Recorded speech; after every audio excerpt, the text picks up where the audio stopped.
บ่เอ่ยอิงเก็บเงินกันครอบครัวละ1 ล้านกีบได้ทางปูคนจีบเที่ยวสบายสนับสนุนโดยน้ำดื่มหัวเสือบ่เอ่ยอิงเก็บเงินกันครอบครัวละ1 ล้านกีบได้ทางปูคนจีบเที่ยวสบาย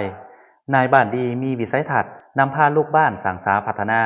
บ่เอ่ยอิงบ่รอท่าพากันจกเงินในกระเป๋าครอบครัวละ1 ล้านกีบสร้างเส้นทางปูเบตงเข้าบ้าน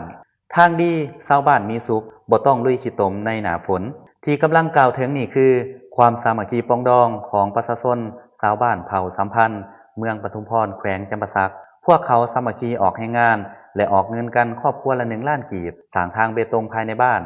นับแต่วันที่25 พฤศจิกายนถึงวันที่20 ธันวาคม 2024ยังได้สืบต่อสามัคคีกันก่อสร้างอย่างเป็นขบวนผดพื้นและหาวหันโดยการนำพาของคณะผักองค์การปกครองบ้านทานวันหน้าดาราแสงเลขาผักบ้านนายบ้าน